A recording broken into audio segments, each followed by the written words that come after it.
नमस्कार दोस्तों, आपके लिए मैं लेकर आया हूं बहुत ही इम्पोर्टेंट एस्से जो आया है हमारा 2008 में, 13 में, 2015, 2019 और 2020 में। तो ये पोस्टमैन का ये एस्से है क्लास 10th के लिए, तो बहुत ही ज़्यादा इम्पोर्टेंट है। चाहे आपका सीबीएसई बोर्ड हो या यूपी बोर्ड हो या आपका कोई सा भी बोर्ड हो, ये आपके लिए इम्पोर्टेंट है, खासकर 2021 के लिए। तो वीडियो को आपको शुरू से एंड तक पूरा देखना है, जिससे आपको समझ में आ जाएगा कि ऐसे कैसे लिखते हैं। और पोस्टमैन का ऐसे अगर आपके एग्जाम में आता है तो 6 में से 6 नंबर आप इसमें कैसे पा सकते हो, क्योंकि जो ऐसे होता है वो 6 नंबर का आता है और इसको लॉन्ग कंपोजिशन के नाम से भी जाना जाता है। तो ये पोस्टमैन का मतलब होता है डाकिया, यानी कि जो डाक पत्र आपके घर तक पहुंचाता है।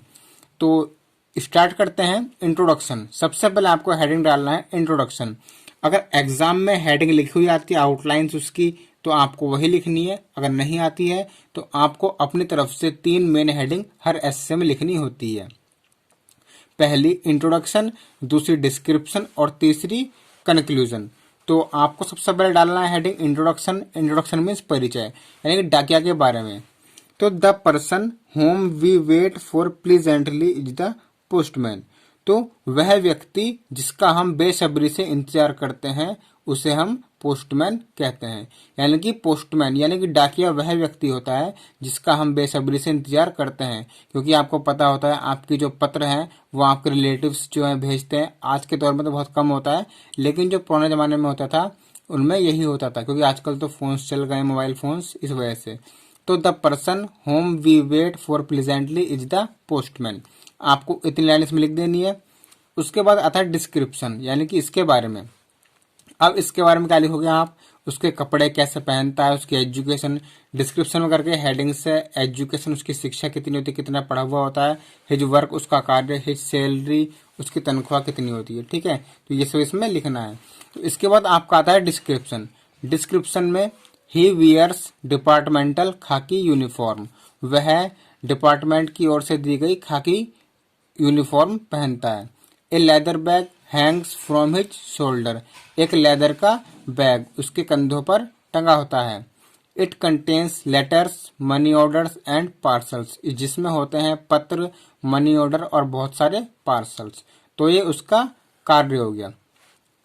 अब हिज वर्क, हिज एजुकेशन, उसकी शिक्षा, वह कितना पढ़ा हुआ होता है। तो he is only high school, वह सिर्फ हाई स्कूल तक पढ़ा होता है, यानी 10th क्लास तक। But we have graduate postman, परंतु आज के दौर में हमारे पास जो है वो स्नातक डाकिया हैं, यानी कि हाई स्कूल से भी ज्यादा पढ़े हुए। उसके बाद हिज वर्क, उसका कार्य, उसका कार्य कैसा होता है। अब उसके कार्य के बारे में लिखना है। He goes to post office, वह पोस्ट ऑफिस जाता है। Sorts out the mail and goes to deliver them.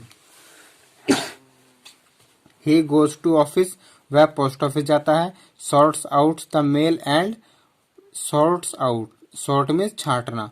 Sort out the mail, वह मेल को छांटता है। And goes to deliver them, और उन्हें डिलीवर करने जाता है।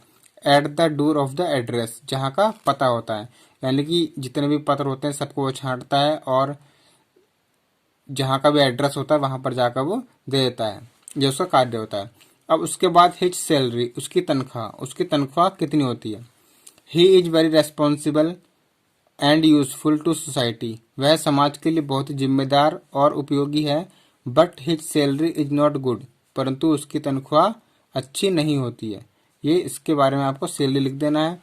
उसके बाद आता है कंक्लूजन, यानी कि निष्कर्ष। तो कंक्लूजन में लिखना है आपको, government should increase his salary, सरकार को उसकी तनख्वाह बढ़ा देनी चाहिए। And he should be given free loading, और उन्हें बिल्कुल फ्री लोडिंग कर देना चाहिए। तो ये इसका कंक्लूजन था। तो इस तरीके से आपको ऐसे लिखना है 6 नंबर में। अगर आप इतना लिख देते हो 60 वर्ड्स का, तो आपको पूरे 6 नंबर मिल जाएंगे। तो आपको कैसा लगा वीडियो कमेंट करके बताना, वीडियो को लाइक कर देना और चैनल सब्सक्राइब कर देना अगर आप क्लास 10th के स्टूडेंट हैं तो मिलते हैं अगले किसी और वीडियो में नए इंपॉर्टेंट टॉपिक के साथ। देखते रहिए हमारे channel R K Singh study class 10। Thank you.